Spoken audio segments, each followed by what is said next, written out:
Hi everyone, Chad Watts here with Bender Insurance Solutions. I'm your construction risk and insurance specialist. As part of this defensive driving tip, I want to start by asking, do your employees ever get in an unfamiliar vehicle or drive an unfamiliar route?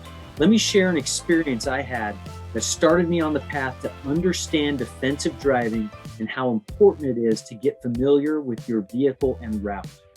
I flew to Arizona for a high school graduation. I had never been there before, so I was driving a rented vehicle. I was relying on GPS.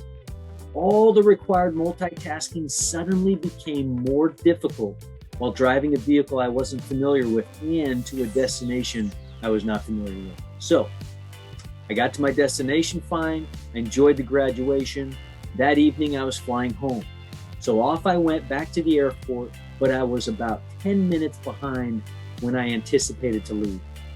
Now, it's dark. I'm not familiar with my route. I'm relying on turn-by-turn directions in a vehicle I'm not familiar with, and I'm feeling a little rushed. Do you hear all the danger? My mind was focused on things that distracted me from safety. While on the freeway, a vehicle from my left swerved into my lane. I was caught off guard, so I jerked my vehicle to the right to avoid an accident, and I slammed into the car on my right. But later, this situation really bothered me.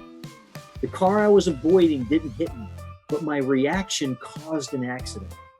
I could not stop thinking about what I should have done differently to avoid that, to avoid being at fault.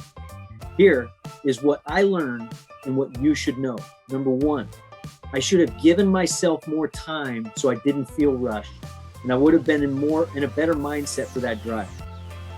Number two, I should have familiarized myself with the driving directions so I wasn't relying on turn-by-turn direction. I would have been more focused on the drive instead of where I was going. And number three, it's not okay to jerk the vehicle in any direction for any reason. Avoiding an accident is important, but maintaining control is most important. I should have slowly veered my vehicle to the right to try and avoid that accident. It's possible I still would have been hit, but I would have been in control and I wouldn't have been at fault. In the example, my reaction caused the accident and I was at fault. Multitasking is hard enough, but when we add other hazards like an unfamiliar vehicle or an unfamiliar route, as a defensive driver, we need to spend a little extra time to get familiar. Don't find yourself improvising while you drive. There's too much at stake.